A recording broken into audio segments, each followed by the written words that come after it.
Welcome to iPad Pros, the show all about using your iPad to be productive and get work done. I'm Tim Chen, host of the show. So right now I can, give a little sneak reveal of what we're working on. So we're working on local adjustments right now for the app. That's something that's very important. Obviously, Pixelmator Photo for Mac as well. Welcome back to another episode of iPad Pros. In this episode, we continue this deep dive into the photography world with Andrius from Pixelmator, who last time we spoke was in the marketing team, but is transitioning to the development side of things and is currently working on Pixelmator Photo for the Mac. In this discussion, we cover a lot of ground, focusing mainly on Pixelmator Photo, but also touch on their other apps. We last spoke for episode 49 of this show when the company had just launched Pixelmator Photo, so a lot to catch up on in this episode. Pixelmator Photo has become my favorite photo editing tool for iPad and iPhone. It is my default place I go. I just find the feature set and UI wrapping around it the best out there of anything I've seen for editing on iPad, so it is my favorite right now. If you would like to support the podcast, you can do that in two places, over at patreon.com/iPadPros or by subscribing in Apple Podcasts. My thanks to everyone that supports the podcast. Even $1 a month on Patreon goes a long, long way and is greatly appreciated. That's patreon.com/iPadPros. With that, here's my interview all about Pixelmator. Enjoy. Welcome back to the podcast, Andrius. Thanks for having me back. It's been a while, longer than I thought. When I saw the email you mentioned it was 2019. I was last on. I thought time really does fly. As corny as that sounds. Time does fly. Yeah. We last chatted April 2019. This is when Pixelmator Photo was a brand new app, and now it's been a couple years, and there's a lot to chat about. And I'm excited to dive into all this stuff because in this time when Pixelmator Photo came out, I wasn't huge into photography, and now I am. So it's like, that's really great to hear. Yeah. So I actually am really appreciating things that we chatted about back then that I didn't fully understand the full ramifications of. Yeah. Cool. So we're now version 2.1, and a lot's been added over the years. We've got things like Pro RAW support, iPhone support, machine-powered denoising. The photo library is much better. Apple Pencil support, including this hover support that we'll have to chat about in a bit here. LUT support and extended dynamic range support for RAW photos. Anything else I've missed from the past couple of years that's worth bringing up? So I opened up the old updates page on our website just to take a quick look. And there's a few more things, a few more sort of quite notable things, I would say. One of the first things that was added towards the end of 2019 was batch editing, which is quite a big thing for some people. Yeah. Then ML match colors, pretty big. That is such a cool feature where I have this photo, I like how the colors look, and like, let me get in the range of like that kind of look, and it does a good job of like, I haven't edited this photo, but I like how this one looks. Let me just match it. So you like throw in like a screenshot from like maybe Lord of the Rings example. I use a heavily color grade. I want a Lord of the Rings looking shot. You could like color match it. Yeah, it's great. I really like that feature. Other stuff, preset management was a pretty cool addition where we added the ability to customize presets, create preset groups, make them shareable. I think we could do a better job of making that kind of easier maybe to find and get people more into sharing the preset, because I haven't seen that people doing much of that, but it's there. Obviously, I'm not sure. I think you mentioned ML Super Resolution that was added in 2020, and that's such a cool feature. And something I just want to mention about the Super Resolution is on the new iPhones with the 64 megapixel capture. I've ran into this issue a couple times. It's not consistent because I guess sometimes the 64 will get more data than not. It just depends on the shot. It's actually improved the resolution beyond what the iPhone can edit, so I have to go to an iPad to finish editing. It's kind of a bizarre thing because like when you design the iPhone app, this was something that wasn't a thing. We had 12 megapixel and that's it. Yeah. I mean, I think people sometimes tend to use the super resolution feature kind of just like, okay, I want the kind of increased resolution, let me just apply it. But it's mostly designed, I would say, for for actually low res photos. If you've got an iPhone shot, I mean, the resolution is sufficient unless you're going to sort of be printing it on a billboard or something, I don't know, on a really big poster.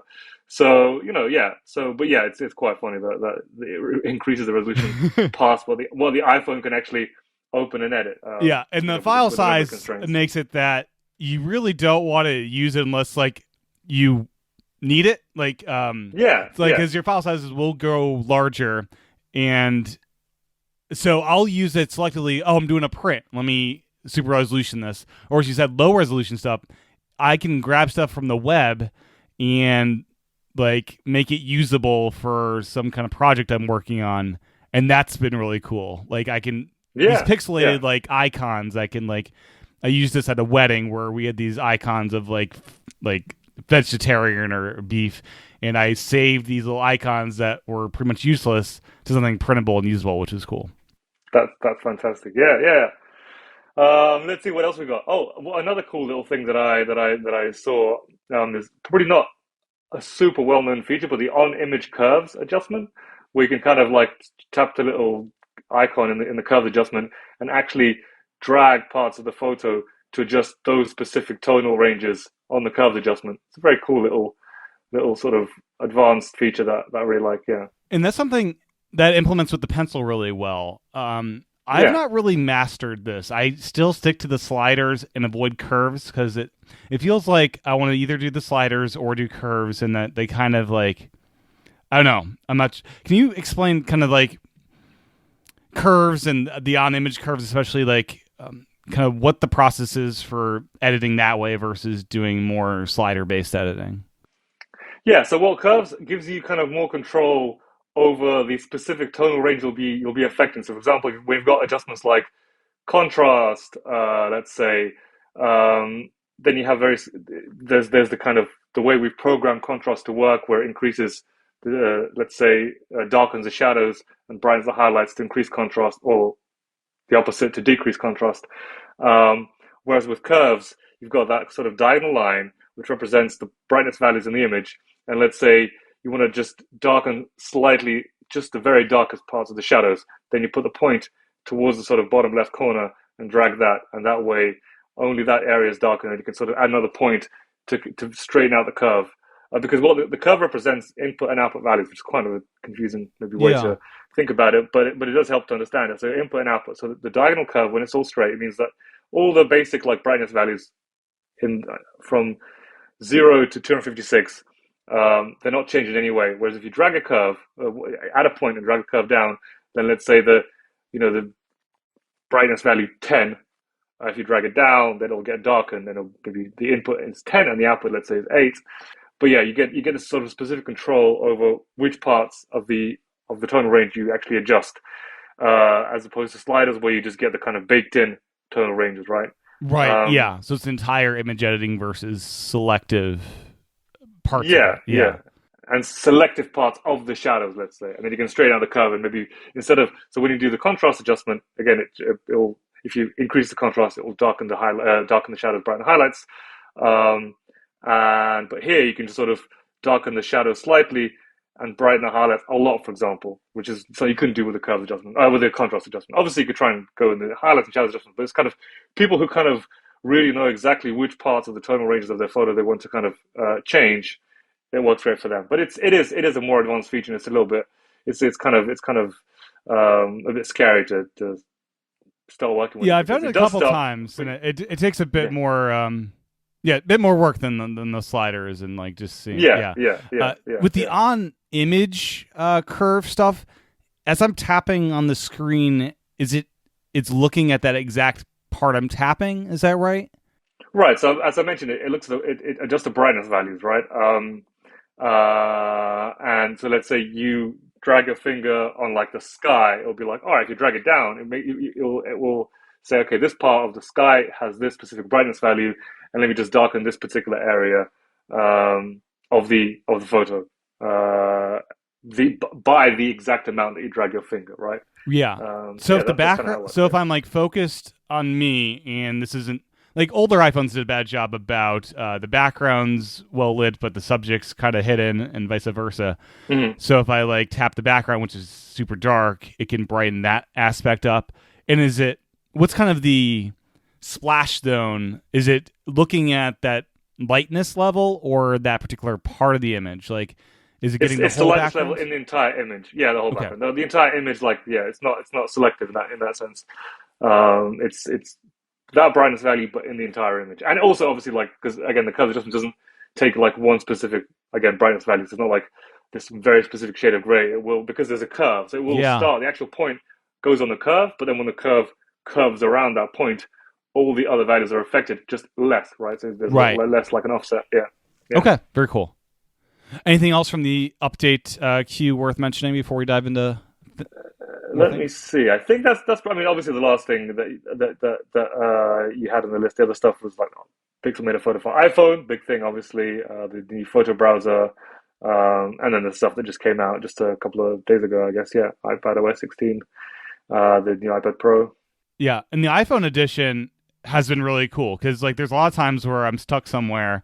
I've got 10 minutes to kill. I don't have my iPad with me, and you can have a good little editing session, and that's a really enjoyable. Yeah, experience. I mean when the iPad app first came out, the first version of Pixelmator Photo came out, we immediately started considering and discussing. All right, so when are we going to get the iPhone version out, because we have to have this app on our iPhones. We all wanted it, and yeah, it was very fun to be able to finally release it.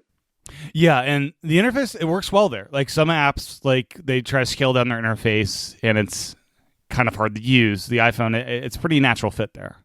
Yeah. I mean, it took a fair bit of work. I'm not going to lie.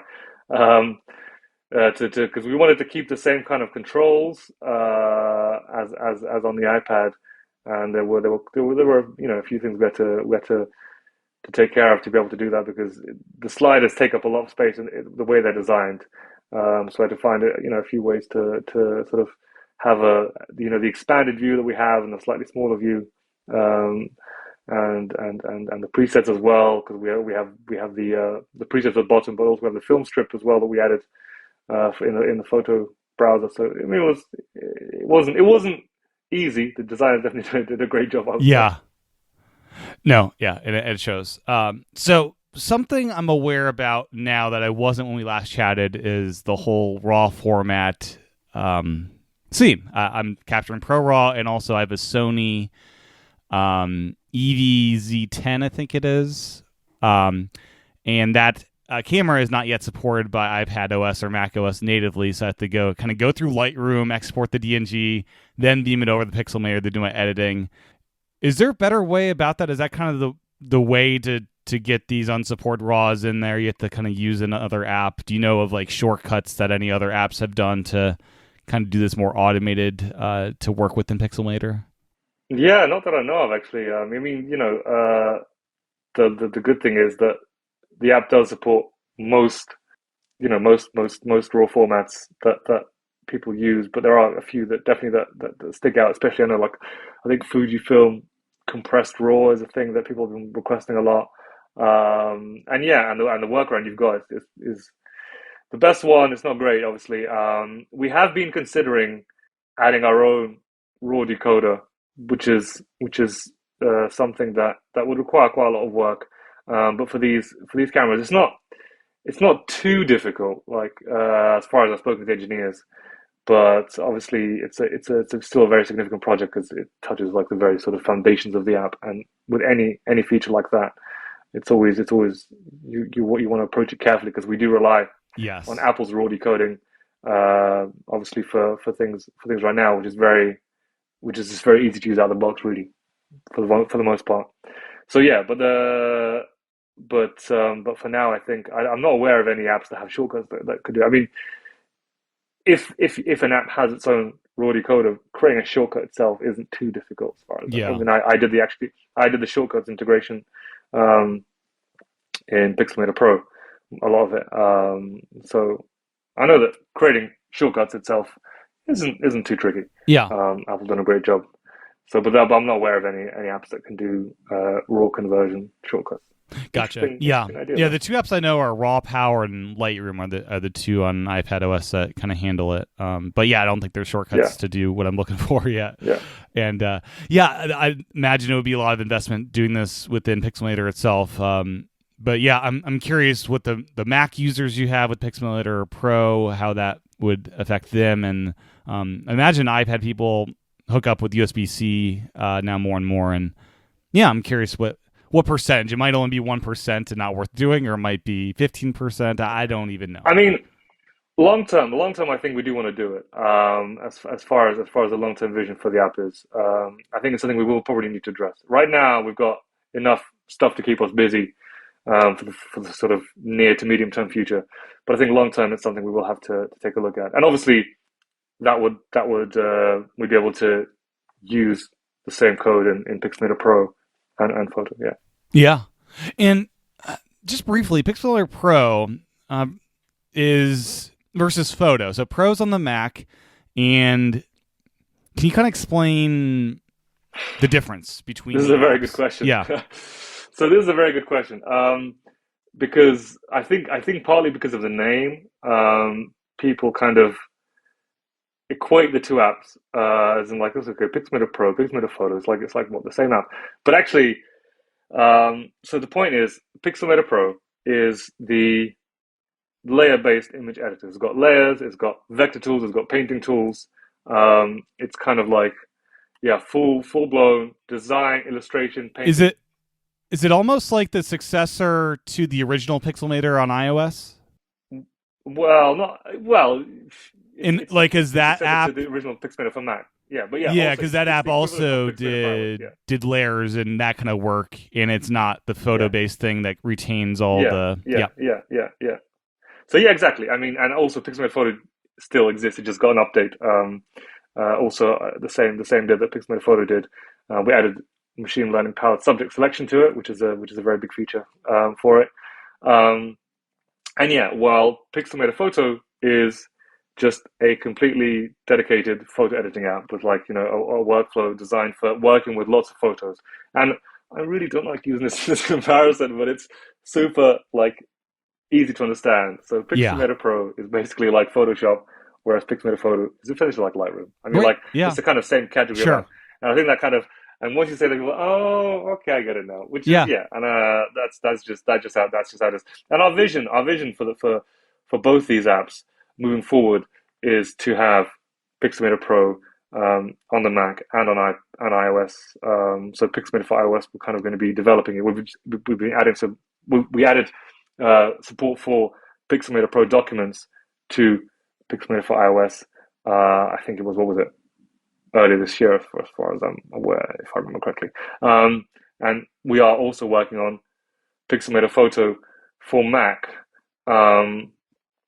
right now, and actually that's one thing I'm working on. So I don't know. I'm not sure. I guess the listeners probably won't know what exactly I do at Pixelmator. We didn't give a proper introduction, actually. So yeah. Well, we can do that now. So it's a bit of an interesting story. I started out actually doing. I came in 2015 to do community management. I did some sort of tech support as well, and eventually I moved on to sort of copywriting and marketing.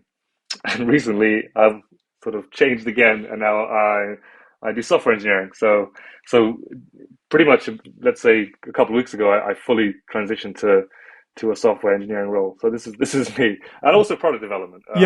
That's really cool. So I'm kind of a jack of all trades, maybe master of none, but right now I'm working on parts of Pixelmator Photo for Mac. That's my day to day. Awesome. So our vision for both apps is to have them on all the platforms.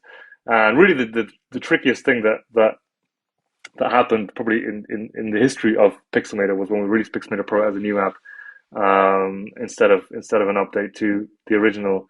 And really, it's just a very, very tricky thing to do. I think there's been lots of examples throughout, the history of apps, including Apple apps like Final Cut when they released Final Cut Pro 10. I think it was as the successor to Final Cut Pro. There was a huge sort of backlash, and it took ages to actually kind of get the app back up to speed.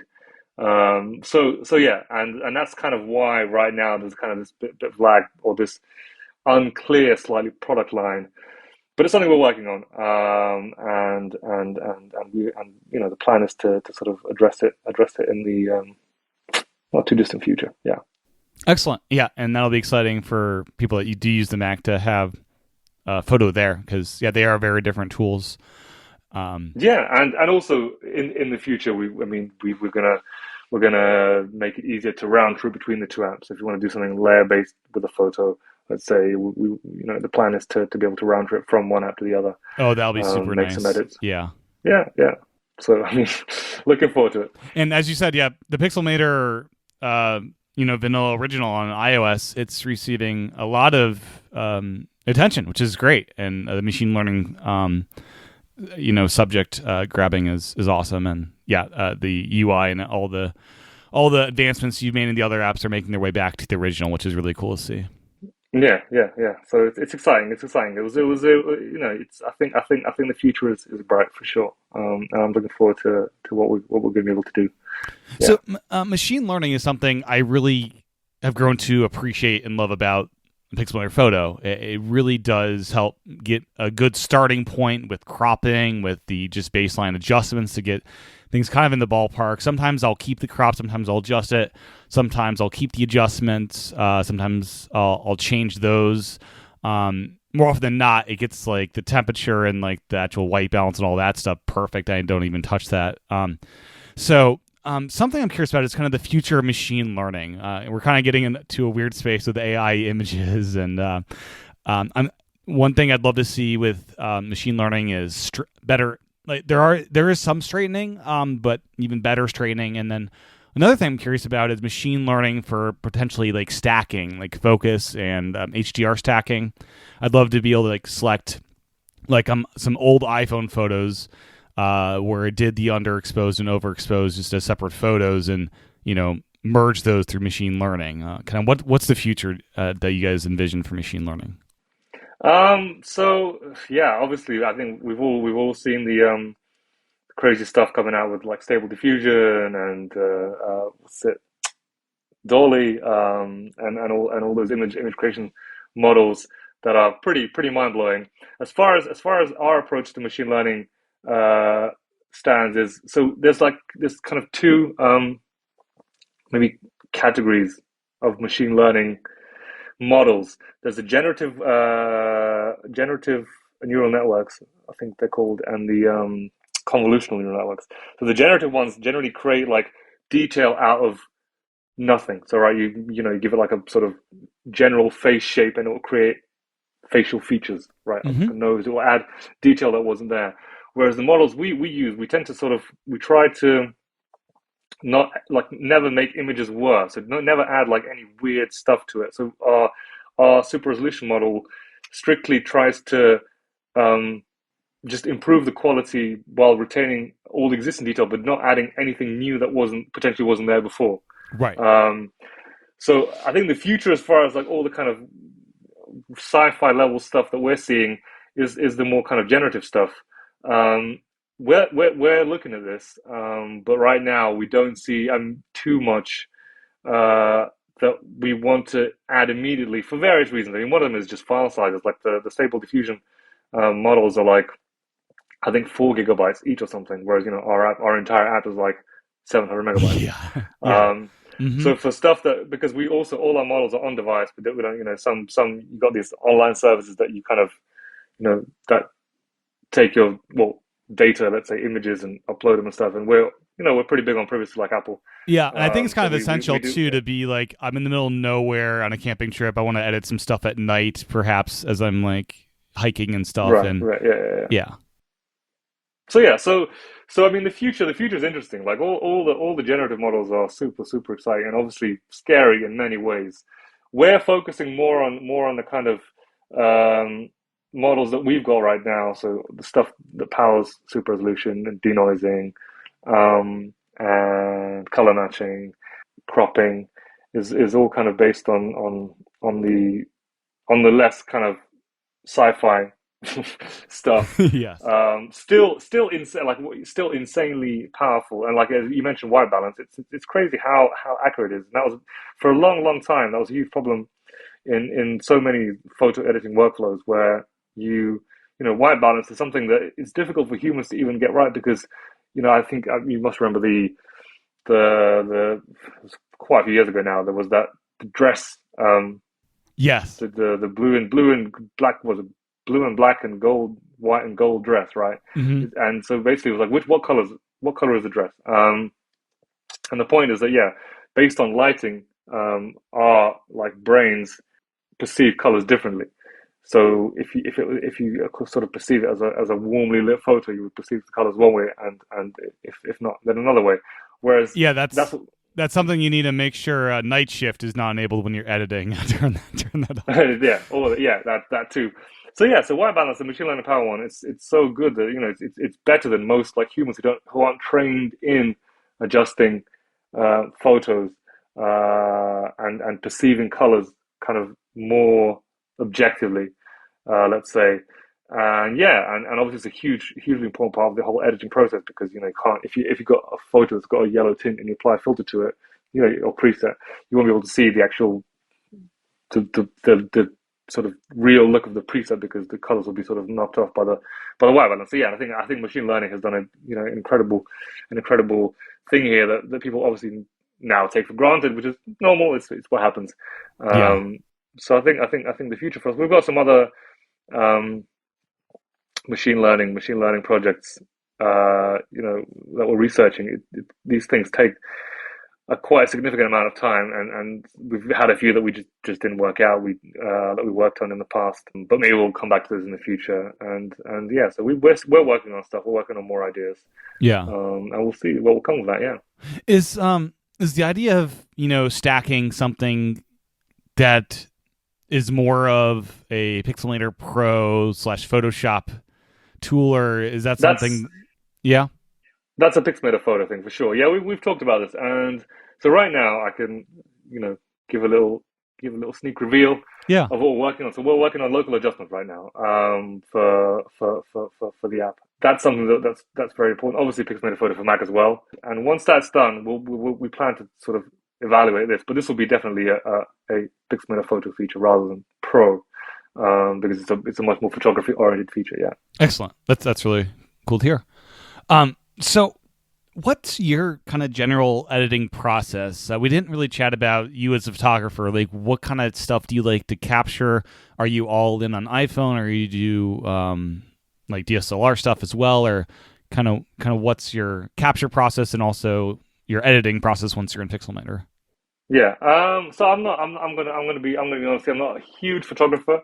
I think part of that is, well, whenever I let's say, go to another country on holiday or on a trip or something, on a work trip, I'm always taking photos and always editing. But when I'm home, I don't know. I never get this.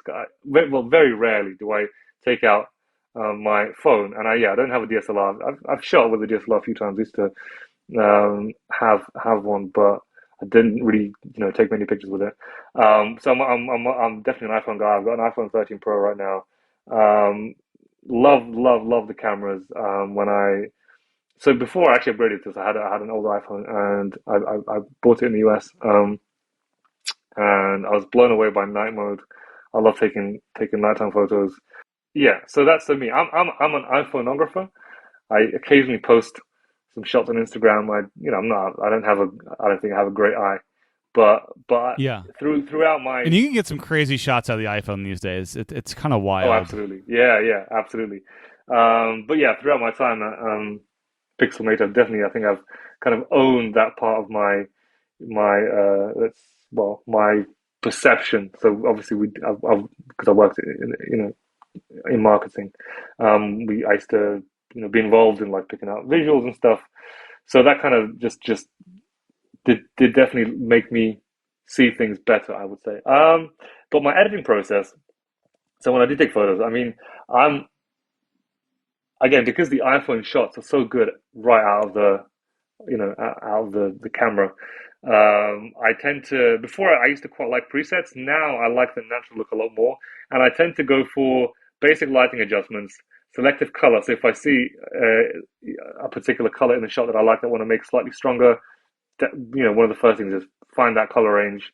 Obviously, for nature shots, you just, without going too crazy, but ramp up the saturation of the greens and the blues. That is such and it looks good. a wild thing. I had not touched that until this year, and my mind was blown that, I can transform this image from like dead grass to something that's more lively. And with fall here, popping the reds, like you can create some really stunning shots with selective color. That's one of my favorite like discoveries of the year. Yeah, exactly. So so that's it. That's selective color. Then some of the lightness adjustments, the contrast, black points, shadows and highlights. So what I mean, I always try to look at like what the main subject of the shot is and how can you make it stand out, right? So either by making the subject more prominent using color, using contrast, or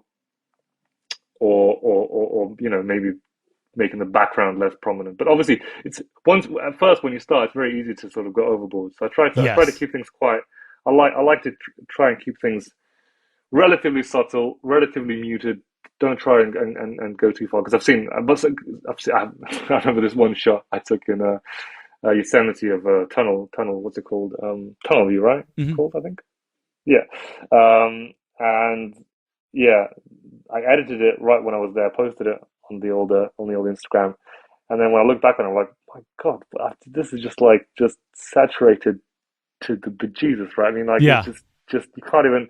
So yeah, the point is, it's difficult to not go crazy, and I right now I try to keep things. Yeah, I try to keep things as not as natural, because natural is good, but sometimes you do need that little bit of extra oomph.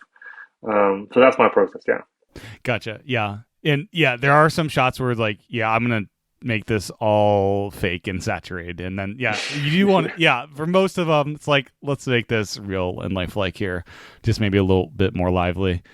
And that's something I noticed with Lightroom. When I tried the free trial, I noticed all my photos in there, since there were so many more tools.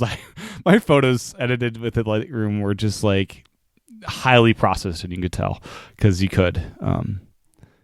But it's all about experience. Like it's I guess you do have to kind of train your eye to be more sort of, I guess, maybe objective is not the right word, but still, like just try and see that before it happens, because again, you're like the brain gets used to seeing certain visuals, and then you think, oh, that could do some more saturation. But then when you look back on it later, it's like, wow, I didn't even see that one at the time. Like, how did that happen? I think the more experience you have, probably the less, the more nuanced you are with your sliders. Yeah, which is entirely natural. Yeah.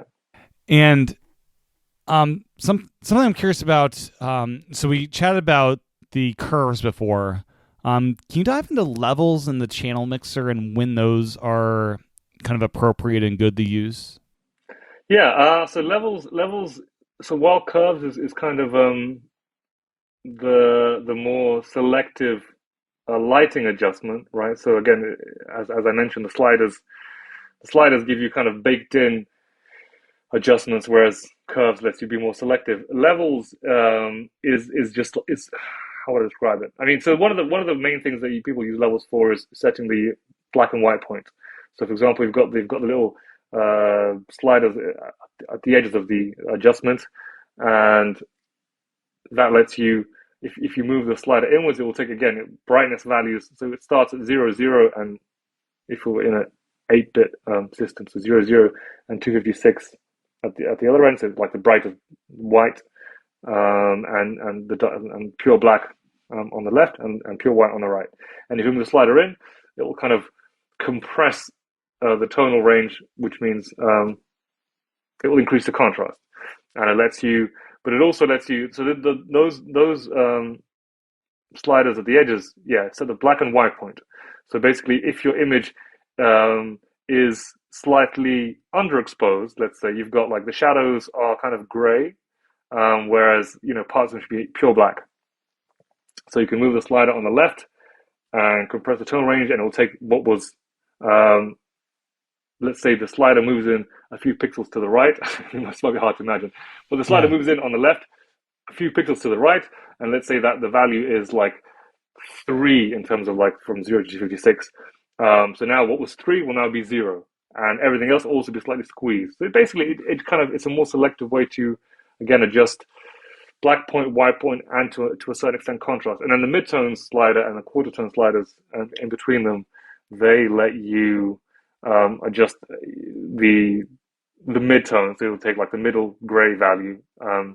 There's also another kind of extra point here. I'm not sure how necessary it is to know this, but like these adjustments work on each of the red, green, and blue channels in an image, because that's what's used to make up most digital images. So when I say like middle, and so it sounds like doing a black and white edit, the levels is something you might want to dive into. Possibly, but it's generally, so levels generally. If I was to give a kind of general description of what it's good for if you want to be selective with your black and white points, and adjust the sort of gray point. Okay. If you understand what these things are, but yeah, so gray point is and if you don't, then maybe probably best to stick to the lightness sliders, which to some extent can work better, because the levels, as far as I remember, the levels don't work with the extended values in raw photos. So let's say if you want to bring back, let's say you've got an overexposed raw, and you've got some extra detail in the highlights, or underexposed and extra detail in the shadows. You can pull those in with like the black point, I think, in the lightness adjustment, and the highlights and shadow sliders. Whereas I think levels may not work, but I'm not 100% sure on that. So yeah, levels is quite an advanced one. These are kind of, and then the channel mixer, that's like colors rather than light or black points. The channel mixer, that's one actually I don't even particularly use. It's a bit of a, let me open it up so I can remember, because it's been a while since I've even used it myself. So again, you've got the channels in the image, red, green, and blue, and so each channel, there's like, again, brightness values from 0 to 256, or in a 16-bit image, it will be from 0 to 65,535, I believe.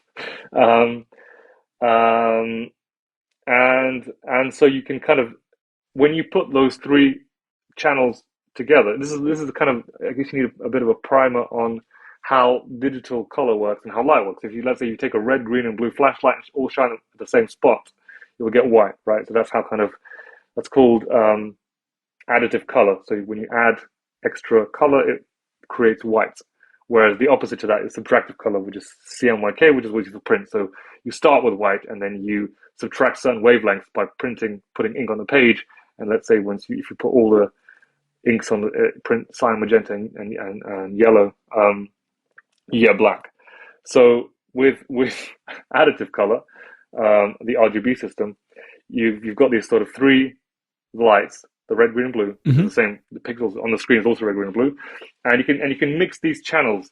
So you can say, I want to put some of the green channel. So you've got values in the green channel, right? So let's say you've got like a pure green color. So that's going to be 0 in the red channel, 0 in the blue channel, and then the maximum value, either 255 or 65535, in 16-bit. The maximum value in the green channel, and then you can say, okay, I want to take some of the green channel of this value and put it in the red channel, and then when you combine the images, that will change the colors. But it's a super advanced adjustment, and it really isn't used very often. It was a standard back in the day when sort of photo editing started out, because a lot of these kind of more advanced adjustments, for example, curves, the channel mixer, and levels, are based on how digital color is manipulated in the actual program, right? So you'll notice I'm using all these terms like RGB and the values and stuff like that. And this is kind of how people who created the first apps, it was easy for them to create these interfaces, I think, and kind of perceive these things. Whereas the stuff that's more understandable to humans, exposure, highlights, shadows, etc. It's kind of, I wouldn't say it's more difficult to implement, but I think there is a sense of when you get to the sort of more advanced stuff like selective color, it takes extra work. Whereas this is kind of very basic. You've got the inputs, which is the image itself, and you've got its kind of underlying data, which is the RGB channels. Like you can manipulate these with these sliders. I know that with the channel mixer, there's some stuff you can do to recolor objects in a quite nice way. That's what I've used it before in the past. Now I've just remembered. So let's say you've got like a red car and you want to just turn the red into yellow without having to like actually like mask out the image. But the problem is that obviously all the reds in the image will turn to yellow, so it's not great. But it does do a very nice job of that.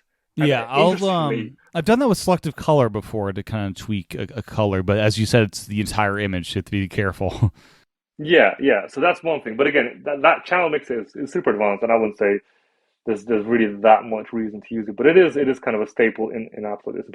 There are some people that have uses for it in quite specialized workflows. But for most people, I think selective color is a much better way to do the same thing. Yeah, and I know it used to be used for color correction as well in some weird way. But again, we've got better tools for that now. Yeah. With selective color is something I kind of want is with the Apple Pencil to tap on the exact kind of color and tweak just that. But is the idea with selective color to be more of a range of these are all the greens versus this exact color? Yeah. So right now there is no way to sort of narrow down the range in the adjustment. I think that's something we should look into adding. And I think on canvas would also be interesting to actually like choose the color, because sometimes again perception can be deceiving. You think, okay, this is a green, or let's say an orange, but it's more of like a yellow, or even or a cyan that's contributing to that particular part of the image. So yeah, that's a cool idea. I like that. Yeah.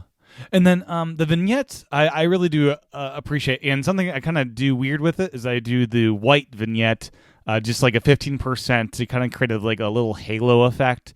Is that something that's common, or is that a weird thing I'm using this? How have you seen others use the vignettes, both white and black? I don't know.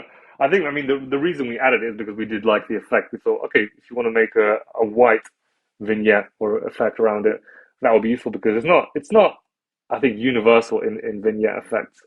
So I do remember the conversation about this, that I asked like, okay, so what's the idea behind this? And yeah, people thought it would be a kind of a nice effect to have. So I'm not sure. I don't think you're weird for it. But I don't think it's too common, but it definitely it's there for a reason. So yeah, it's something I'm doing a little bit, a fair bit with little baby photos, and like more angelic. You get the little white ring around it. Nice. And you can't overdo it. Like with black vignettes, you can kind of go crazy, and it's more acceptable. But white would just look weird doing too much with it. One thing I'm curious about, so like apps like Halide let you capture JPEG plus RAW. Something I would love in the kind of workflows area of Pixelmator is you can create these workflows that do all these automated effects on your photos. I would love the ability to create these compound files where I have a ProRAW file. Let me do a workflow whereas I'm processing the photos within in Pixelmator to do the ML enhancements, and at the same time add high efficiency or JPEG to the RAW. Is that something that you guys have looked into, like creating these more compound files as one of the workflow elements within Pixelmator? So I'm trying to think what actual format, because I mean, the raw format itself is not is read only, so you can't like save any data to a raw image. It's read only. I mean, you can save some metadata probably to the file, I guess, but raw itself is read only. So, because have you seen this where you'll have from Halide these like compound images where it's like two images. Yeah, you can also get this from regular DSLRs, and we support this. Yeah. In the browser, you can long tap the open button, and it will let you choose whether if you want to edit the JPEG or the RAW.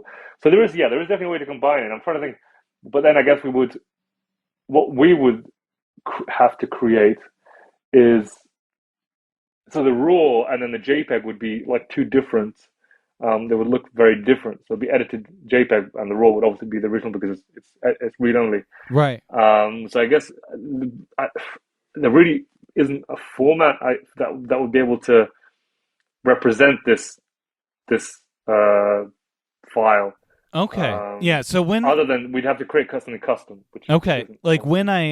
when I use stuff from a DSLR or halide, when I choose to edit that in Pixelmator, is it only touching one of the two, or is it mirroring somehow? So when you open the image, you can choose to edit the JPEG or the RAW, and then when you save it, if your photo is in your photos library, then it will save it to the photos asset. The edited image, which obviously can only be a JPEG, and then that will be attached to the asset in the library. If that answers your question, I'm not sure. Gotcha. Okay. Yep. Because the problem I'm trying to solve is I don't want to be sharing out the RAWs, but I also don't want duplicate files. So I guess for now I'm just kind of exporting and storing. Yeah, and that's and I think because if it was all saved in one file, then obviously it would be the RAW in the file as well, which isn't which would make the file size very big, and the RAW wouldn't be too useful. So I think export is probably just a natural way of doing things. Yeah, another export / workflow idea is targeting a file size. So instead of percentage, to say I want to be sharing photos that are roughly 10 megabytes, and whatever percentage that is, target that roughly. I know that's probably a bit more complicated on your guys' end. No, that's an interesting idea. I mean, I think you get the sort of when you're adjusting the slider in the export sheet, you get the size. You do displayed in the label. Yeah, you do. It's just if you're selecting like 10 photos to like. Okay, that's kind of the scenario. Okay, that's interesting. Yeah, I think that could be done. It'll probably try to think how it worked from a sort of UI interface standpoint. No, interface would be fine. But I'm trying to think, because you have to compress each. I guess you can predict how large the file is going to be based on the pixel size, and so the way JPEG compression works is it depends on the content of the image to an extent. Right. Especially with PNG compression, absolutely. JPEG less so, but also I think to an extent, because it will kind of create these blocks where it optimizes the colors, and that's where you get the blocky JPEG look. Anyway, so it's definitely possible to some extent, an interesting idea. So I'll keep that in mind and pass that on to the gang. Very cool. Yeah, and the file size stuff. It's kind of wild with the ProRAW 64 how the range can be like anywhere from like you got like a 50 megabyte to 100 megabyte file resulting depending on what you're capturing. It's kind of wild with that. Yeah. So for black and white editing, kind of there's different presets that are built into Pixelmator for this. What are the adjustments to kind of make here to make black and white photos really shine? I think I'm not a big black and white guy, but one of the main things I think that's most important to an edit is so the black and white conversion process. Again, you've got we come back to these channels, the red, green, and blue channels, and when you're turning an image black and white, you can choose how bright each channel in the image should be in the resulting black and white. So basically, you can have somebody wearing let's say a blue jumper in a photo, and depending on what values you use for those red, green, and blue sliders, the blue jumper can be like bright white or completely black. So that's quite an advanced thing. I mean, generally for most basic shots, you want to just kind of focus on things, I think, where there's just a lot of light and contrast, and black and whites will tend to bring out different lines and shapes and structures in the image. But then one of the more advanced ways to make this more prominent is to use like custom values for the red, green, and blue sliders to if you want the blue stuff in the photo to actually be dark, and let's say the red stuff to be bright, or vice versa, or something else, you can achieve that with those sliders. Gotcha. Yeah. And then metadata in Pixelmator. location like data, is that something you guys have looked into, having a way to add that within Pixelmator as kind of you're kind of working on photos and especially from DSLRs, that's something you typically need to add? Yeah, actually, that's something we've not, I mean, looked into. We've discussed that this is something we need to address in the future. And actually, this is one of the things that I'll be looking to do. Um, well, as we continue to work on Pixelmator Photo for Mac, that's one of the things I'll be looking into. So if it goes Oh, well, very cool. we might see something. Yeah. Yeah, excellent. Yeah, because I the people that just captured the iPhones, this is not an issue. But yeah, I've learned it's like, oh, this is something I'd like to have in there.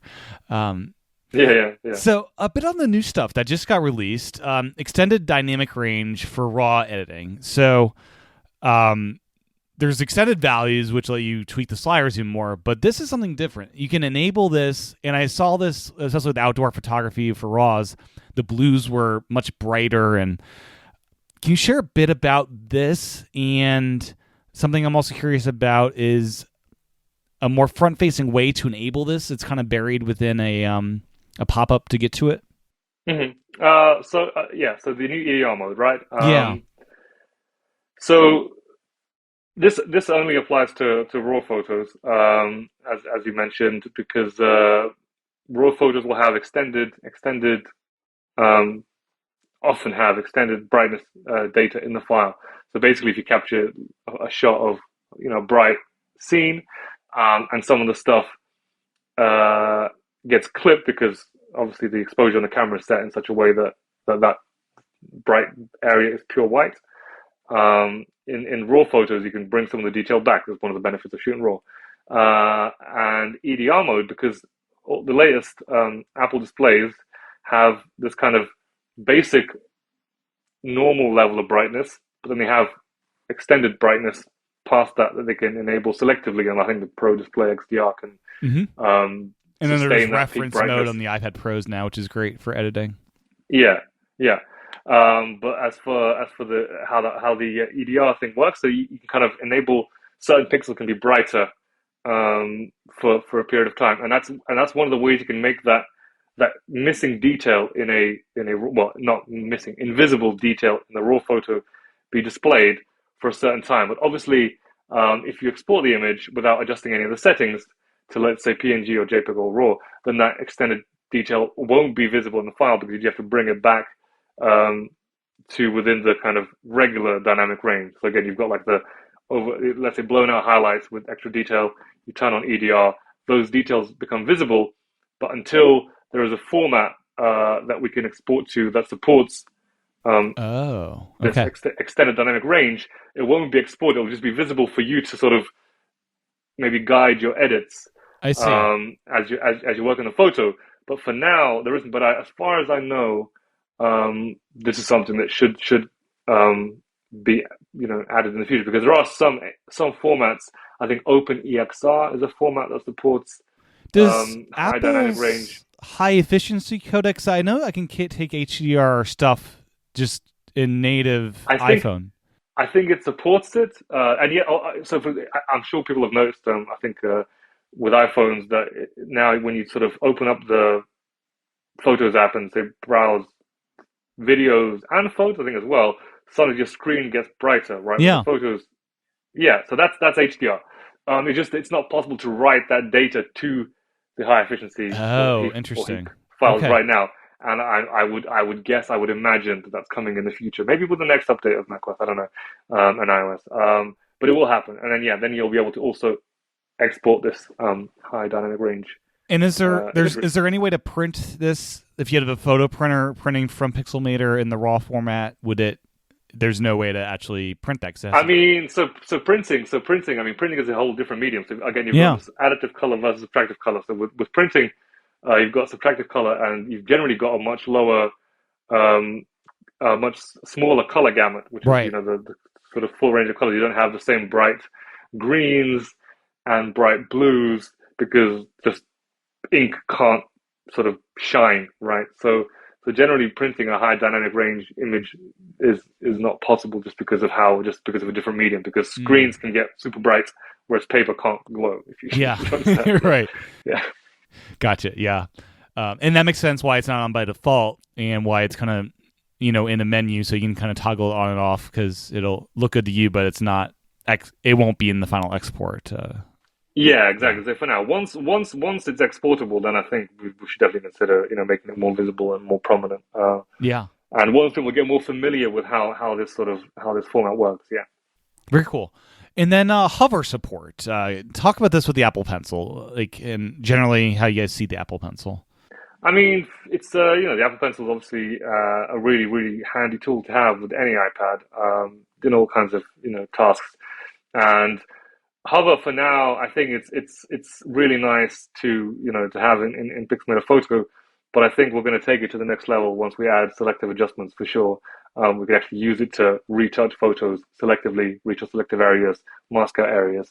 So I think hover is a super cool user interaction feature, and I look forward to us being able to take even more advantage of it in the future. That's cool that potentially masking, as you said, is coming, and maybe you guys can read portrait mode photo depth data and make use of that in cool ways. That'll all be very exciting stuff when it hits. I should think we're looking into that. Yeah. Excellent. And then LUTs are the next big thing. And from my understanding, this is kind of like a universal format for, say, color grading a video. In DaVinci Resolve, you can export that LUT data and kind of share that same adjustments across apps. Is that the best way to describe what LUTs are? Yeah, so LUTs are basically universal color adjustment presets. Again, they work in a pretty I don't want to say basic way, but basically they're called 3D LUT files or cube files, because what they do is they represent all the color data in an image, the red, green, and blue channels in a kind of 3D cube, because you have three axes, right? The red, green, and blue. So if there were two, for example, it would be a 2D LUT, whereas when there's three axes, you can remap all the colors. So let's say each color will have a color code, right? So pure black is 000, pure white is 256, 256, 256. Sorry, 255, 255, 255, and let's say red will be 25500, etc. And what these LUTs do is they basically just they're like a sort of set of instructions to remap each color in an image to a different one. So so it doesn't really matter. The reason why you can't do this with regular presets is because each app has its own color editing infrastructure, right? So our contrast adjustment works differently than the contrast adjustment in Lightroom or Darkroom or in other apps. Whereas LUTs, they're basically just a set of instructions that any app that deal with colors can understand. And so that's what they are. That's what they do. Very cool. Yeah, I'm excited to play around with that when DaVinci Resolve comes out, because I'd imagine that would support LUTs, and I could import a look of a photo from Pixelmator to there to match it in the video, which would be kind of interesting. Yeah, exactly. I mean, there are some drawbacks or limitations, I should say, to LUTs. So, for example, certain adjustments in Pixelmator Photo and other apps work non-locally. So what they do is they don't just look at what the color is, they look at where the color is. So let's say you've got a gray in the shadows and a gray in the midtones. If you're doing the shadows adjustment in Pixelmator Photo, it will only adjust sort of just the colors in the shadows. If there's a sort of dark color which isn't in the shadows, it will try not to adjust that. Whereas LUTs can't do that. LUTs are much sort of a little bit more basic. Yeah, gotcha. They just go on just the color codes. Yeah. From a photo library management perspective, have you guys considered things like smart albums, flagging and rejecting that would kind of more live within Pixelmator versus everything being just mirrored from Apple Photos? Building on top of that. That's something we'd love to do, and I'm not sure we'll be able to do this for the initial release of Pixelmator Photo for Mac, but I believe it's something we will be looking into relatively soon. Yeah. Obviously, in software development terms, soon can be Yes. disappointingly a long time away. But it's as soon as we can get to it, we do plan to look into it, and that's something we do see for sure in Pixelmator Photo. Yeah. Excellent. And then The app primarily assumes you're working with an Apple Photos, but you can set it into Files app mode, and like edit directly from externally attached storage and things like that. Is there anything people should keep in mind if they want to go that route and be like, I'm going to edit libraries off external storage and go that route? So the workflow there is not as refined as with obviously the photo library. We have done our best to make it work quite well, because I mean the tricky thing is obviously, so let's say you've got a JPEG image or even a raw image, and you want to save non-destructive edits to it, right? So the way that we do that is we create a Pixelmator photo file and we link it to the original image file. But when you've got two files on a system that each of them can sort of be moved or renamed, there are certain things that just make it difficult to create a very robust system, because obviously a lot of things are out of your control without creating like your own library. So the workflow with the photos library is going to be a lot of the time just smoother, because we can just do more stuff. We can have more control over what happens. Because that's actually another thing I've been working on is bringing this kind of linked file system to Pixelmator Pro on the Mac. I'm revealing all our secrets. I hope I won't get in trouble. No, it's fine. So I do know that it's a tricky thing to sort of to just manage from a infrastructure perspective. So as far as things to keep in mind, if things work for you, then it's good. But don't move around. Don't move around the files too much. Don't delete the file, any sort of link files and stuff for now. Because that it'll screw other than that, if it works, yeah. And then anything of note on Pixelmator that we didn't touch on earlier with the recent updates, the just standard iOS app. The iOS app. I mean, the recent updates were big. Before that, we added support for Pixelmator Pro documents, and as I mentioned, our long-term vision for the app is to add all the as many features as we can from Pixelmator Pro on the Mac. Yeah. And do you see the round tripping between photo and standard Pixelmator on iOS as a thing, or is that going to be more of a pro thing? Yeah, absolutely. That's I mean, because the goal is for Pixelmator for iOS to eventually morph into Pixelmator Pro. Yes. Because releasing a brand new app and sort of retiring an old one just isn't really a great thing to do. We've learned from that. Mm-hmm. So we don't really try that again too much. Yeah. So yeah, and the round tripping, yeah. So it will. That's something that's pretty much more long term thing. But we'll see. Very cool. And then anything on the upcoming roadmap that you are able to share that we haven't chatted about quite yet? So I've already revealed all our deepest, darkest secrets. There's a really cool update coming out. I'm not sure when this podcast is going to go out, but there's a cool update coming out next week to Pixelmator Pro. Oh, very cool. I guess that's something that I'm looking forward to. We'll be adding a very sort of minor sounding, but I think it's just a super cool thing to have, the ability to have smooth, rounded corners on rounded rectangle shapes. So that lets you create the legendary squircle shape, that you see, iOS and macOS app icons, and in Apple's hardware design. It's got this much nicer continuous curve. Yeah. So that's a very small thing, but for me, that's one of my favorite additions that you can, because when I've sort of tried to quickly mock up, for example, app icons in Pixelmator Pro, I've definitely missed that. And I just think it's just something that an app like Pixelmator Pro just needs to have. So yeah, yes. Looking forward to that. Excellent. And that's going to be part of the export tool set? No, so that's going to be part of the vector tools. So okay. For creating drawing vector shapes, yeah. And yeah. Gotcha. Very good. Very neat. And then anything we haven't touched on that you'd like to before we wrap it up? I don't think so. I think we've definitely covered a lot, so I can't think of anything else. Excellent. Well, where can people find more information about Pixelmator, Pixelmator Pro, and Photo? Just on the website, mostly pixelmator.com. There's stuff on our YouTube channel. That's all the content right now is for Pixelmator Pro. I do actually the voiceovers for our videos, so you might recognize the voice if you've seen any of those. And you can always come and leave us a comment on the forum, or drop us an email at support@pixelmator.com. Yeah, we're always drop us a line on Twitter, where we get tweets to our Twitter channel on Slack, so pretty much everybody sees every tweet.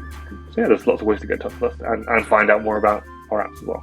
Excellent. Well, thank you so much for your time today. It's been great chatting with you, and thanks for creating such an awesome app that I use pretty much every day at this point.